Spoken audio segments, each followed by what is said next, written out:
Hello everyone, welcome to our channel. Friends, ఈ వీడియోలో మనం ఇన్ఫ్లేషన్ అనే కాన్సెప్ట్ గురించి డీటెయిల్ గా మాట్లాడుకుందాం. అసలు ఇన్ఫ్లేషన్ అంటే ఏంటి, ఇన్ఫ్లేషన్ లో ఎన్ని టైప్స్ ఉంటాయి, అండ్ ఇన్ఫ్లేషన్ కి సంబంధించిన కాన్సిక్వెన్సెస్ ఎలా ఉంటాయి, లైక్ ఇన్ఫ్లేషన్ పెరిగితే ఎలాంటి కాన్సిక్వెన్సెస్ ఉంటాయి అండ్ ఇన్ఫ్లేషన్ తగ్గితే ఎలాంటి కాన్సిక్వెన్సెస్ ఉంటాయి. సో ఈ కాన్సెప్ట్స్ అన్నిటి గురించి మీకు డీటెయిల్ గా ఎక్స్ప్లెయిన్ చేస్తాం. అండ్ దీంతో పాటు ఈ రోజు మార్కెట్ అనాలిసిస్ గురించి మాట్లాడుకుందాం. అండ్ ఫైనల్లీ రేపటి ప్లాన్ ఆఫ్ యాక్షన్ కూడా మీకు ఎడ్యుకేషన్ పర్పస్ ఎక్స్ప్లెయిన్ చేస్తాం. సో ఈ వీడియోని ఎక్కడ స్కిప్ చేయకుండా ఎండ్ వరకు చూడండి, ఖచ్చితంగా ఈ వీడియో మీకు ఇన్ఫర్మేటివ్ అనిపిస్తుంది. సో ముందుగా ఇన్ఫ్లేషన్ అంటే ఏంటో సింపుల్ గా మాట్లాడుకుందాం. సో మనలో చాలా మందికి ఆల్రెడీ తెలుసు ఇన్ఫ్లేషన్ మీనింగ్. ఇన్ఫ్లేషన్ అంటే సింపుల్ గా చెప్పాలంటే మన డైలీ లైఫ్ లో యూస్ చేసే ప్రొడక్ట్స్ ఆర్ మనం తీసుకుంటున్న సర్వీసెస్, లైక్ మన డైలీ లైఫ్ యూస్ చేసే మిల్క్ అవ్వచ్చు, వెజిటేబుల్స్ అవ్వచ్చు, పెట్రోల్ ఆర్ డీజిల్ అవ్వచ్చు, బస్ టికెట్స్ అవ్వచ్చు, ఆర్ మనం పే చేసే హౌస్ రెంట్ అవ్వచ్చు. ఇవన్నీ కూడా వీటికి సంబంధించిన ప్రైజెస్ మొత్తం ఇంక్రీజ్ అయితే దాన్ని ఇన్ఫ్లేషన్ అంటాం, ఇర్రెస్పెక్టివ్ ఆఫ్ ఇన్కమ్. సింపుల్ గా చెప్పాలంటే మనకి ఏదైతే ఇన్కమ్ సోర్సెస్ ఉంటాయో, లైక్ మనకి జాబ్ ఇన్కమ్ అవ్వచ్చు లేదా బిజినెస్ ఇన్కమ్ అవ్వచ్చు, ఇవి స్టేబుల్ గా ఉంటాయి, ఇవి ఇంక్రీజ్ అవ్వవు. కానీ మన డైలీ లైఫ్ లో యూస్ చేసే ఈ ప్రొడక్ట్స్ అన్ని ప్రైజెస్ కూడా పెరిగిపోతూ ఉంటాయి. సో దాన్ని మనం ఇన్ఫ్లేషన్ అంటాం. అండ్ ఇన్ఫ్లేషన్ బేసిక్ గా 2 టైప్స్ ఉంటుంది. ఒకటి WPI ఇన్ఫ్లేషన్, ఇంకొకటి CPI ఇన్ఫ్లేషన్. CPI అంటే కన్స్యూమర్ ప్రైస్ ఇండెక్స్, WPI అంటే wholesale price index. So consumer price index అంటే ఇది మనం ఒక రీటైల్ లెవెల్లో మాట్లాడుకుంటాం. రీటైల్ అంటే సింపుల్ గా చెప్పాలంటే ఎండ్ ప్రొడక్ట్ లెవెల్లో, నథింగ్ బట్ కన్స్యూమర్ లెవెల్లో. సింపుల్ గా చెప్పాలంటే ఏ ప్రోడక్ట్ తయారైనా సరే అది ఫైనల్ కి ఎవరి దగ్గరికి రీచ్ అవుతుంది, కస్టమర్స్ ఆర్ కన్స్యూమర్స్ దగ్గరికే కదా. సో ఆ కస్టమర్ లెవెల్లో మనం ఇన్ఫ్లేషన్ గురించి మాట్లాడుకుంటే దాన్నే CPI ఇన్ఫ్లేషన్ అంటాం. ఇందాక మాట్లాడుకున్నట్టు ఒక ఫ్యామిలీ లెవెల్లో వాళ్ళు యూస్ చేసే daily products like milk, vegetables, petrol అవ్వచ్చు, డీజిల్, మనం మాట్లాడుకున్న ఎగ్జాంపుల్స్ అన్ని, వీటికి సంబంధించిన ప్రైజెస్ అన్ని కూడా ఇంక్రీజ్ అయితే దాన్ని CPI ఇన్ఫ్లేషన్ అంటాం. నథింగ్ బట్ ఒక రీటైల్ లెవెల్లో, ఒక కస్టమర్ లెవెల్లో వాళ్ళు ఏదైతే ప్రొడక్ట్స్ వాడతారో లేదా వాళ్ళు ఏదైతే సర్వీసెస్ తీసుకుంటారో ఆ ప్రైజెస్ ఇంక్రీజ్ అయితే దాన్ని CPI ఇన్ఫ్లేషన్ అంటాం. అదే WPI ఇన్ఫ్లేషన్ అంటే మనం హోల్సేల్ లెవెల్లో మాట్లాడుకుంటాం. సింపుల్ గా చెప్పాలంటే ఒక ప్రోడక్ట్ ని తయారు చేసిన తర్వాత ఆ ప్రోడక్ట్ కస్టమర్ లెవెల్ కి రావడానికి మధ్యలో చాలా మీడియేషన్ లెవెల్స్ ఉంటాయి. లైక్ మధ్యలో ట్రేడర్స్ ఉంటారు లేదా డిస్ట్రిబ్యూటర్స్ ఉంటారు. సింపుల్ గా చెప్పాలంటే ఒక సప్లై చైన్ ఉంటుంది కదా, ఈ సప్లై చైన్ లెవెల్లో పెరిగే కాస్ట్ ని మనం WPI ఇన్ఫ్లేషన్ అంటాం. ఫర్ ఎగ్జాంపుల్, ఇప్పుడు క్రూడ్ ఆయిల్ ఉంటుంది. ఈ క్రూడ్ ఆయిల్ నుంచి మనం పెట్రోల్ అండ్ డీజిల్ ని ఎక్స్ట్రాక్ట్ చేస్తాం. ఇప్పుడు ఏదైతే క్రూడ్ ఆయిల్ రా మెటీరియల్ ఉందో ఈ క్రూడ్ ఆయిల్ ని మనం ఇంటర్నేషనల్ మార్కెట్స్ నుంచి కొనుక్కుంటాం. If in case international markets లో ఈ క్రూడ్ ఆయిల్ ప్రైజెస్ పెరిగిపోతే అప్పుడు ఏమవుతుంది, మనం ఏదైతే ఇంపోర్ట్ చేసుకుంటామో ఆ ఇంపోర్ట్ ఛార్జెస్ కూడా పెరుగుతాయి కదా. సో ఈ క్రూడ్ ఆయిల్ మనం ఎక్కడెక్కడ యూస్ చేసుకుంటాం, పెయింట్ కంపెనీస్ లో యూస్ చేస్తారు రా మెటీరియల్ గా, ట్రాన్స్పోర్టేషన్ లో యూస్ చేస్తారు, హెవీ మెషినరీకి యూస్ చేస్తారు. ఇప్పుడు for example paint companies like Asian paints అనే కంపెనీ ఉంది అనుకుందాం. సో ఎప్పుడైతే ఇంటర్నేషనల్ మార్కెట్ లో క్రూడ్ ఆయిల్ ప్రైస్ పెరుగుతుందో ఈ ఏషియన్ పెయింట్ కంపెనీ కూడా basic raw material crude oil కొనడానికి ఎక్కువ ఖర్చు పెడుతుంది. ఇది ఎక్కువ ఖర్చు పెట్టి క్రూడ్ ఆయిల్ పర్చేస్ చేసుకుంటే దీని నుంచి వచ్చే final product are end product cost పెరుగుతుంది. అట్ ది సేమ్ టైం ఈ కంపెనీ దగ్గర నుంచి ఎండ్ ప్రొడక్ట్ కి వచ్చే ఈ సప్లై చైన్ లెవెల్లో డిస్ట్రిబ్యూషన్ ఛార్జెస్ కూడా పెరుగుతాయి. ఇలా ఒక ప్రొడక్ట్ మ్యానుఫ్యాక్చరింగ్ లెవెల్ నుంచి కస్టమర్ లెవెల్ కి రీచ్ అయ్యే ప్రాసెస్ లో ఏదైతే డిస్ట్రిబ్యూషన్ ఛానల్ ఉంటుందో ఈ డిస్ట్రిబ్యూషన్ ఛానల్లో పెరిగే ప్రైజెస్ ని మనం WPI ఇన్ఫ్లేషన్ అంటాం. So these are the 2 different types of inflation, CPI inflation and WPI inflation. So ఇప్పుడు మనం మాట్లాడుకున్న CPI inflation and WPI inflation లో మనం దేని ప్రైమరీ ఇన్ఫ్లేషన్ కింద కన్సిడర్ చేసుకోవాలంటే ఎప్పుడు కూడా CPI ఇన్ఫ్లేషన్ లెవెల్లో మాట్లాడుకోవాలి. ఎందుకంటే ఇది ఒక కామన్ పర్సన్ లెవెల్లో మనం మాట్లాడుకుంటాం, ఒక ఫ్యామిలీ లెవెల్లో వాళ్ళ ఖర్చులు ఎలా పెరుగుతున్నాయని మాట్లాడుకుంటాం. కాబట్టి ఎప్పుడు కూడా మనం CPI ఇన్ఫ్లేషన్ ని రెఫరెన్స్ కింద తీసుకుంటాం. మరి ఇన్ఫ్లేషన్ కి స్టాక్ మార్కెట్ సంబంధం ఉంటుందంటే ఖచ్చితంగా ఉంటుంది, దాని గురించి మనం మాట్లాడదాం. బట్ బిఫోర్ దట్ ఈ ఇన్ఫ్లేషన్ డేటా మనకి ఎవ్రీ మంత్ వస్తుంది. Being a trader are investor మీరు ఎప్పటికప్పుడు డేటా పాయింట్స్ ని ఖచ్చితంగా చెక్ చేసుకోవాలి. ఇప్పుడు ఫర్ ఎగ్జాంపుల్ మనం సెప్టెంబర్ మంత్ లో ఉన్నాం. సో ఎవ్రీ మంత్ మనకి సెకండ్ వీక్ లో మోస్ట్లీ ఇన్ఫ్లేషన్ డేటా వస్తుంది. ప్రతి కంట్రీ దానికి సంబంధించిన CPI ఇన్ఫ్లేషన్ డేటా అండ్ అలాగే WPI ఇన్ఫ్లేషన్ డేటా రిలీజ్ చేస్తుంది ఎవ్రీ మంత్ సెకండ్ వీక్ లో. ఇప్పుడు సెప్టెంబర్ మంత్ సెకండ్ వీక్ లో ఉన్నాం కాబట్టి లాస్ట్ మంత్ గడిచిన మంత్ ఏదైతే ఉంటుందో ఆగస్ట్ మంత్ కి సంబంధించిన ఇన్ఫ్లేషన్ డేటా మనకి సెప్టెంబర్ సెకండ్ వీక్ లో రిలీజ్ అవుతుంది. సో విత్ ఇన్ 2 days లో ఇన్ఫ్లేషన్ డేటా రాబోతుంది. సో అందుకనే మనం ఈ టాపిక్ గురించి మనం మాట్లాడుకుంటున్నాం. సో ఇలా ప్రతి మంత్ ఏదైతే ఇన్ఫ్లేషన్ డేటా మనకి రిలీజ్ అవుతుందో ఆ ఇన్ఫ్లేషన్ డేటా బట్టి స్టాక్ మార్కెట్ రియాక్షన్ కూడా ఉంటుంది. సో అందుకని మనం every month inflation cross check చేసుకోవాలి.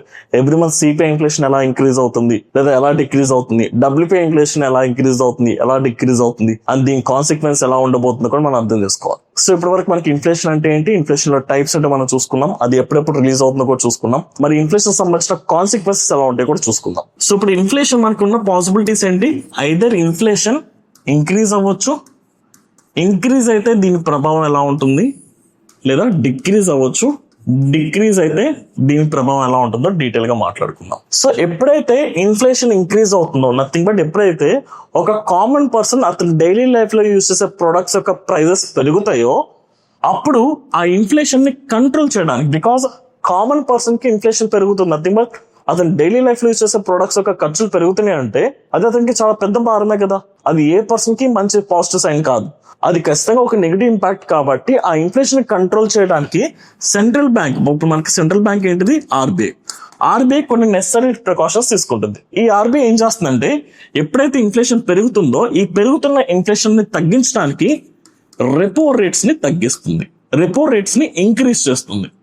రెపో రేట్స్ ఇంక్రీజ్ చేయడం అంటే మీనింగ్ ఏంటి, సింపుల్ గా రెపో రేట్ అంటే మీనింగ్ ఏంటి, ఇప్పుడు మనకి బ్యాంక్స్ ఉంటాయి, మనకి మనీ సప్లై అంతా ఎక్కడి నుంచి వస్తుంది, బ్యాంక్స్ నుంచే కదా. మరి బ్యాంక్స్ మనీ ఎక్కడి నుంచి వస్తుంది, సెంట్రల్ బ్యాంక్ అయినా ఆర్బీఐ దగ్గర నుంచి వస్తుంది. ఇప్పుడు bank, central bank nothing but RBI దగ్గర నుంచి ఏదైతే మనీని అప్పుగా తీసుకుంటుందో ఆ అప్పుగా తీసుకున్నందుకు బ్యాంక్ ఆర్బీఐకి ఎంత ఇంట్రెస్ట్ పే చేస్తుంది అని చెప్పే పారామీటరే రెపో రేట్. సింపుల్ గా చెప్పండి ఇంట్రెస్ట్ రేట్. సో ఇప్పుడు ఎప్పుడైతే ఇన్ఫ్లేషన్ పెరుగుతుందో ఈ ఇన్ఫ్లేషన్ ని కంట్రోల్ చేయడానికి ఆర్బీఐ కూడా రెపో రేట్స్ పెంచుతుంది. రెపో రేట్స్ పెంచడం అంటే ఇంట్రెస్ట్ రేట్స్ ని పెంచుతుంది.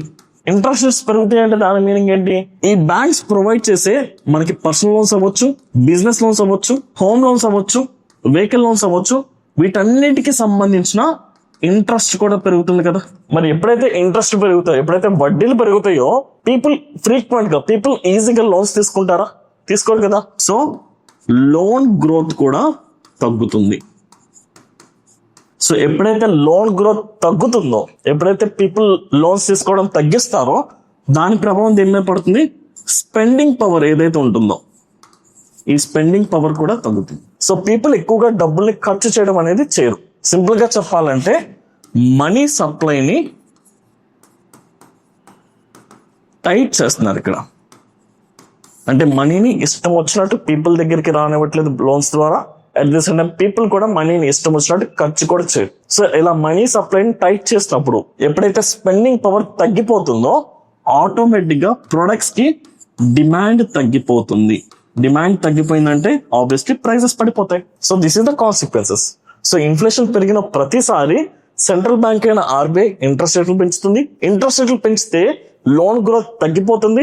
లోన్ గ్రోత్ తగ్గిపోతే స్పెండింగ్ పవర్ తగ్గిపోతుంది. స్పెండింగ్ పవర్ తగ్గిందంటే ఒక ప్రోడక్ట్ కి డిమాండ్ తగ్గిపోతుంది, ప్రైజెస్ కూడా తగ్గిపోతాయి. ఆ విధంగా మనీ సప్లైని టైట్ చేసి పెరిగిన ఇన్ఫ్లేషన్ ని తగ్గిస్తారు, కూల్ డౌన్ చేస్తారు. మేబీ ఇది 1 or 2 days లో జరగకపోవచ్చు, కొంచెం time taking process. But overall గా ఏదైతే ఈ ఇంట్రెస్ట్ రేట్స్ పెంచుతారో దాని వల్ల ఇన్ఫ్లేషన్ ని తగ్గించే ఛాన్సెస్ ఉంటాయి. ఇలా ఇన్ఫ్లేషన్ పెరిగినప్పుడు ఏదైతే ఇంట్రెస్ట్ రేట్స్ పెంచుతారో నథింగ్ బట్ ఈ మనీ సప్లైని టైట్ చేస్తారో దీన్ని ఏమంటామంటే టెక్నికల్లీ కాంట్రాక్షన్ ఫేజ్ అంటాం. అంటే ఎకనామీని కాంట్రాక్ట్ చేస్తారు, కాంట్రాక్షన్ ఫేజ్ కింద మనం మాట్లాడుకోవచ్చు. సో ఇన్ఫ్లేషన్ పెరిగినప్పుడు కాన్సిక్వెన్సెస్ ఎలా ఉంటాయి, మరి ఇన్ఫ్లేషన్ తగ్గినప్పుడు ఎలా ఉంటుంది. సో ఎప్పుడైతే మనకి ఇన్ఫ్లేషన్ డిక్రీజ్ అవుతుందో అంటే ఇన్ఫ్లేషన్ తగ్గిపోతుందో, ఇన్ఫ్లేషన్ తగ్గుతుందని మీనింగ్ ఏంటి, క్వైట్ ఆపోజిట్. మనం వాడే డైలీ ప్రొడక్ట్స్ యొక్క ప్రైజెస్ పడిపోవటం. సో ప్రైజెస్ పడిపోతూ ఉంటాయి. మరి ప్రైజెస్ తగ్గిపోతున్నాయి అంటే కంపెనీస్కి ఇన్కమ్ ఎలా ఉంటుంది, కంపెనీస్ కూడా ఇన్కమ్ పడిపోతుంది, కంపెనీస్ లాసెస్ లోకి వెళ్లే ఛాన్సెస్ ఉంటాయి. ఇలాంటప్పుడు ఎకనామిక్ థ్రెట్ ఉంటుంది. కాబట్టి ఇన్ఫ్లేషన్ తగ్గిపోయినప్పుడు ఆర్ ఇన్ఫ్లేషన్ పడిపోతున్నప్పుడు గవర్నమెంట్ తీసుకునే స్టెప్ ఆర్ సెంట్రల్ బ్యాంక్ తీసుకునే స్టెప్ ఏంటంటే ఇక్కడ same central bank and RBI repo rates ని తగ్గిస్తుంది. సో రెపో రేట్స్ తగ్గుతున్నాయి అంటే ఇంట్రెస్ట్ రేట్ తగ్గుతున్నట్టే కదా. ఇంట్రెస్ట్ రేట్ తగ్గుతున్నట్టయితే లోన్ గ్రోత్ ఎలా ఉంటుంది, ఇంక్రీజ్ అవుతుంది కదా. లోన్ గ్రోత్ పెరుగుతుంది. ఎప్పుడైతే లోన్ గ్రోత్ ఉంటుందో ఆటోమేటిక్ గా పీపుల్ స్పెండింగ్ పవర్ కూడా పెరుగుతుంది. సో లోన్ గ్రోత్ పెరిగితే పీపుల్ కి మనీ డిస్ట్రిబ్యూషన్ కూడా పెరుగుతుంది కాబట్టి స్పెండింగ్ పవర్ అంటే ఎక్కువ ఖర్చు పెడతారు కాబట్టి ఆబ్వియస్లీ ప్రొడక్ట్స్ కి డిమాండ్ పెరుగుతుంది. అండ్ డిమాండ్ పెరిగినప్పుడు ప్రైజెస్ కూడా స్టేబిలైజ్ అవుతాయి, ఇంక్రీజ్ అవుతాయి, నథింగ్ బట్ స్టేబిలైజ్ అవుతాయి, కంపెనీస్ కి బెనిఫిట్ అవుతుంది. సో దీన్ని మనం ఏమంటామంటే expansionary policy are expansionary phase కింద కన్సిడర్ చేస్తాం. అంటే మనీ ఈజీగా పబ్లిక్ లోకి డిస్ట్రిబ్యూట్ అవుతూ ఉంటుంది, రైట్? సో ఇన్ఫ్లేషన్ పెరిగినప్పుడు ఆ పెరుగుతున్న ఇన్ఫ్లేషన్ కంట్రోల్ చేయడానికి ఇంట్రెస్ట్ రేట్స్ పెంచుతారు, దాన్ని కాంట్రాక్షన్ ఫేజ్ అంటాం. అంటే ఎకనామీ టైట్ చేస్తున్నారు. అదే ఇన్ఫ్లేషన్ ఎప్పుడైతే తగ్గుతుందో ఆర్ ఇన్ఫ్లేషన్ ఎప్పుడైతే ఒక కామన్ పర్సన్ కి కంఫర్టబుల్ లెవెల్లో ఉంటుందో ఆటోమేటిక్ గా ఇంట్రెస్ట్ రేట్స్ ని తగ్గిస్తారు, నథింగ్ బట్ రెపో రేట్స్ ని తగ్గిస్తారు. దానివల్ల ప్రొడక్ట్స్ కి డిమాండ్ పెరుగుతుంది, స్పెండింగ్ పవర్ బాగా పెరుగుతుంది. దీన్నే ఎక్స్పాన్షనరీ ఫేజ్ అంటారు. సో మరి దీని ప్రభావం స్టాక్ మార్కెట్ మీద ఎలా ఉంటుందో మనం ఈజీగా చెప్పొచ్చు.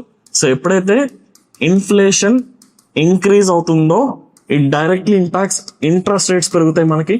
సో ఎప్పుడైతే ఇంట్రెస్ట్ రేట్స్ పెరుగుతాయో ఆటోమేటిక్ గా మనకి స్టాక్ మార్కెట్ ఫాలో అవుతుంది, నెగిటివ్ గా రియాక్ట్ అవుతుంది. అండ్ అదే ఎప్పుడైతే ఇన్ఫ్లేషన్ తగ్గుతుందో ఇట్ డైరెక్ట్లీ ఇంపాక్ట్స్ మనకి ఇంట్రెస్ట్ రేట్స్ కూడా తగ్గుతాయి. ఇంట్రెస్ట్ రేట్స్ తగ్గినప్పుడు పీపుల్ స్పెండింగ్ పవర్ పెరుగుతుంది అండ్ ఆబ్వియస్లీ కంపెనీస్ బెటర్ గా పర్ఫార్మ్ చేస్తాయి కాబట్టి స్టాక్ మార్కెట్ పెరిగే ఛాన్సెస్ ఉంటాయి. So this is all about inflation అండి. ఐ హోప్ ఈ కాన్సెప్ట్ మీకు సింపుల్ గా అర్థమైంది అనుకుంటున్నాను. ఇఫ్ ఇన్ కేస్ ఈ కాన్సెప్ట్ మీకు అర్థమైతే దయచేసి వీడియోని లైక్ చేసి మీ జెన్యూన్ ఒపీనియన్ కమెంట్ సెక్షన్ లో మెన్షన్ చేయండి. ఇప్పుడు ఈ కాన్సెప్ట్ ఎందుకు చెప్పానంటే మనకి నెక్స్ట్ 2 days లో ఇండియాకి సంబంధించిన ఇన్ఫ్లేషన్ డేటా రాబోతుంది, at the same time US కి సంబంధించిన ఇన్ఫ్లేషన్ డేటా కూడా రాబోతుంది. సో ఈ 2 డేటా పాయింట్స్ కూడా మన మార్కెట్ మీద చాలా పెద్ద ప్రభావం చూపించబోతున్నాయి కాబట్టి ఈ కాన్సెప్ట్ ని మీకు ఎడ్యుకేషన్ పర్పస్ ఎక్స్ప్లెయిన్ చేస్తాను. ఇప్పుడు ఒకసారి రేపటి మార్కెట్ సంబంధించిన ప్లాన్ ఆఫ్ యాక్షన్ రెడీ చేసుకుందాం, నిఫ్టీని అనాలిసిస్ చేసుకుని. నిఫ్టీని ఒకసారి మనం 1 hour టైం ఫ్రేమ్ లో చూసుకుందామండి. ఇఫ్ యూ కెన్ సీ ఈ రోజు మార్కెట్ లో మనకి మంచి స్ట్రాంగ్ గ్యాప్ అప్ వచ్చింది. బట్ గ్యాప్ అప్ ఎక్కడ వచ్చింది? Resistance level. మనం చాలా వీడియోస్ లో మాట్లాడుకున్నామండి, ఎప్పుడైనా సరే మార్కెట్స్ గ్యాప్ అప్ అనేది రెసిస్టెన్స్ లెవెల్ దగ్గర వస్తే ఆ గ్యాప్ అప్ సస్టైన్ అవడానికి ఛాన్సెస్ చాలా తక్కువ ఉంటాయి.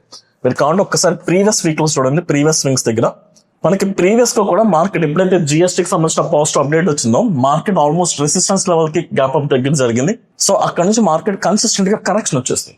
అండ్ అగైన్ ఈ రోజు కూడా మార్కెట్ రెసిస్టెన్స్ దగ్గర జరిగింది అండ్ అక్కడ నుంచి మనకి రివర్సల్ సైన్ వచ్చింది. కానీ మార్కెట్స్ ఇక్కడ వచ్చినంత బిగ్ కరెక్షన్ అయితే, బిగ్ ప్రాఫిట్ బుకింగ్ అయితే జరగలేదు. ఒకసారి దీని గురించి మనం అనాలిసిస్ చేసుకోవడానికి ట్రై చేద్దాం. అసలు ఫస్ట్ ఆఫ్ ఆల్ ఎందుకని ఈ రోజు మార్కెట్ లో గ్యాప్ అప్ వచ్చింది, ఆ రోజు ఎందుకని మార్కెట్స్ పాజిటివ్ నోట్ తో క్లోజింగ్ ఇచ్చినాయి? సో దీనికి మేజర్ రీజన్ వచ్చేసరికి మనకి లాస్ట్ 2 or 3 months నుంచి ఏదైతే యుఎస్ ట్యాక్స్ టారిఫ్ మన ఇండియన్ మార్కెట్స్ ని ఇంపాక్ట్ చేస్తున్నాయో, నథింగ్ బట్ ఇప్పుడు ఓవరాల్ గా యుఎస్ గవర్నమెంట్ మన ఇండియన్ ప్రొడక్ట్స్ మీద 50% ట్యాక్స్ ఇంపోజ్ చేసింది అండ్ అది ఆల్రెడీ ఇంప్లిమెంటేషన్ లో కూడా ఉంది. సో ఇప్పుడు దీనికి రిలేటెడ్ గా మనకు ఒక అవుట్పుట్ వచ్చింది. సో ఇప్పుడు యుఎస్ గవర్నమెంట్ మన ఇండియాతో నెగోషియేషన్ చేయడానికి రెడీగా ఉంది. Very soon with in 2 or 3 weeks లోనే ఈ నెగోషియేషన్స్ జరిగి మేబీ ఏదైనా ఒక పాజిటివ్ టాక్ వచ్చే ఛాన్సెస్ ఉన్నాయి. నథింగ్ బట్ ఈ ఏదైతే 50% ట్యాక్స్ ని ఇంపోజ్ చేశారో, ఈ టారిఫ్స్ ని పెంచారో దీన్ని తగ్గించే ఛాన్సెస్ కనిపిస్తున్నాయి.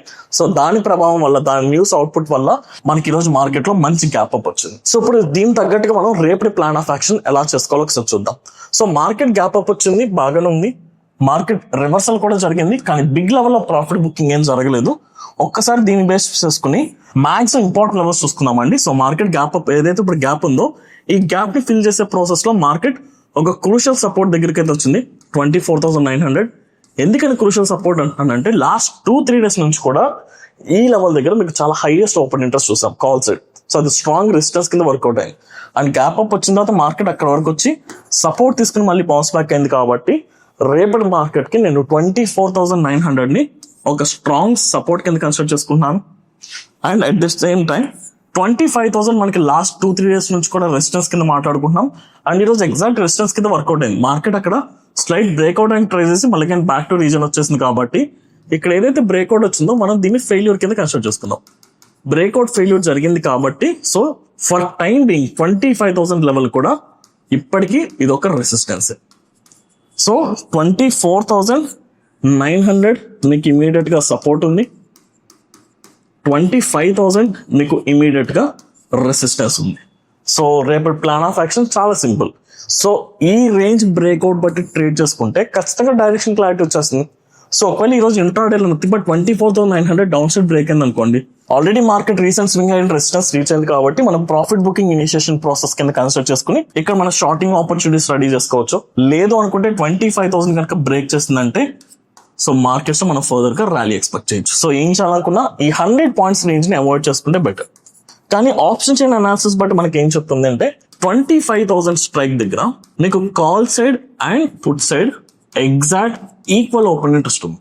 Almost equal 95% open interest equal గా ఉంది. సో రెండు సైడ్ నుంచి ఓపెన్ ఇంట్రెస్ట్ ఈక్వల్ గా ఉంది అంటే దాని మీనింగ్ ఏంటి, ఈ పర్టికులర్ స్ట్రైక్ దగ్గర నీకు ఇంకా కన్సాలిడేషన్ జరగడానికి ఛాన్సెస్ ఉన్నాయి. నథింగ్ బట్ ఈ రోజు మార్కెట్ గ్యాప్ అప్ జరిగి ఏదైతే ఒక రేంజ్ క్రియేట్ చేస్తుందో, ఏదైతే ఒక కన్సాలిడేషన్ ఫేజ్ ఉందో, ఇదే కన్సాలిడేషన్ ఫేజ్ లో ప్రైజెస్ ఇంకా ట్రావెల్ అవడానికి స్కోప్ ఎక్కువ కనిపిస్తుంది. And at the same time 24,900 దగ్గర కూడా మీకు కాల్ సైడ్ స్ట్రాంగ్ సపోర్ట్ కనిపిస్తుంది. కాబట్టి సో ఈ లెవెల్ మరి బేస్ చేసుకుని మనం సపోర్ట్ కింద కన్సిడర్ చేసుకుని సో ఈ జోన్ లోనే మచ్ ట్రేడింగ్ యాక్టివిటీ మనం ఎక్స్పెక్ట్ చేయొచ్చు. సో ఈ జోన్ లో కన్సాలిడేట్ అవుతున్నంత వరకు మనకి ట్రేడింగ్ లో ఎలాంటి ఛాన్సెస్ రావు. కాబట్టి దీన్ని అవాయిడ్ చేసుకుని బ్రేక్అవుట్ తర్వాత మనం ఫ్రెష్ లాంగ్ పొజిషన్స్ తీసుకోవచ్చు. మరొకవేళ 25,000 లెవెల్ కనుక బ్రేక్ చేస్తే up side, so next potential resistance ఎక్కడ ఉందో చూసుకోవాలి. సో మనకి నెక్స్ట్ రెసిస్టెన్స్ వచ్చేసరికి ఈ జోన్ దగ్గర ఉందండి, సమ్వే క్లోజ్ టు 25,200 కి నియర్ గా ఉంది. And even option chain analysis బట్టి చూసుకుంటే 25,200 కాల్ సైడ్ దగ్గర మాత్రమే హైయెస్ట్ ఓపెన్ ఇంట్రెస్ట్ ఉంది. కాబట్టి సో 25,000 లెవెల్ క్లియర్ బ్రేక్అవుట్ దగ్గర మనం ఎంట్రీ తీసుకున్నా మనం ఇక్కడ వరకు ఫర్దర్ ర్యాలీ ఆర్ ఇక్కడ వరకు నెక్స్ట్ రెసిస్టెన్స్ వరకు మనం ర్యాలీని అయితే ఎక్స్పెక్ట్ చేసుకోవచ్చు. సో బేస్డ్ ఆన్ ఈ రోజు ఇంట్రాడే హై, ఈ రోజు ఇంట్రాడే లోన్ బట్టి, ఈ బ్రేక్అవుట్ బట్టి మీరు ట్రేడింగ్ డెసిషన్ తీసుకుంటే బెటర్, రైట్? సో ఒకసారి బ్యాంక్ నిఫ్టీ అండ్ సెన్సెక్స్ కూడా చూసుకుందామండి. So Sensex and bank Nifty కూడా same thing. Markets recent resistance లో అయితే బ్రేక్ చేసినాయి, కానీ అంత స్ట్రాంగ్ వాల్యూమ్స్ రాలేదు కాబట్టి సైడ్ వేస్ లో ఉండిపోయినాయి. సో ఫ్రెష్ బ్రేక్అవుట్స్ ఆర్ కొత్త వాల్యూమ్స్ బిల్డప్ అయ్యేంత వరకు వెయిట్ చేద్దాం. So this is bank Nifty 1 hour time frame అండి. బ్యాంక్ నిఫ్టీ లాస్ట్ 1 week నుంచి మార్కెట్ కన్సాలిడేషన్ అని మనం మాట్లాడుకుంటున్నాం. ఫైనల్ గా కన్సాలిడేషన్ బ్రేక్ చేసింది, కానీ అంత స్ట్రాంగ్ వాల్యూమ్స్ అని బిల్డప్ అవ్వలేదు కాబట్టి సో బట్ ఓవరాల్ గా చూసుకుంటే స్ట్రక్చర్ పరంగా మార్కెట్ ఒక ఫ్రెష్ బయింగ్ ఏరియాలోకి ఎంటర్ అయిపోయింది. సో ఏదైనా మంచి బ్రేక్అవుట్ కానీ ఏదైనా ఒక స్ట్రాంగ్ క్యాండిల్ ఆర్ లేదు అనుకుంటే ఈ రోజు ఇంట్రాడే హై పాయింట్ కనుక స్ట్రాంగ్ బ్రేక్అవుట్ కనుక జరిగిందే మనం లాంగ్ సైడ్ వెళ్ళిపోవచ్చు. సో పాజిటివ్ సైడ్ లోకి వెళ్ళిపోయింది మార్కెట్ బ్యాంక్ నిఫ్టీలో. సో దీన్ని బేస్ చేసుకుని by on dip or break of recent high. So ఈ రెండింటిలో ఏదైనా ఒక మెథడ్ ద్వారా మీరు లాంగ్ పొజిషన్స్ తీసుకోవడానికి ట్రై చేసుకోవచ్చు. So this is plan of action in bank Nifty. And finally Sensex. So Sensex కూడా సేమ్ అండి. సో సెన్సెక్స్ కూడా మనకి రీసెంట్ రెసిస్టెన్స్ బ్రేక్ చేస్తుంది. గ్యాప్ అప్ ఏదైతుందో ఆల్మోస్ట్ ఆ గ్యాప్ ఫిల్ చేయడానికి ట్రై చేస్తుంది.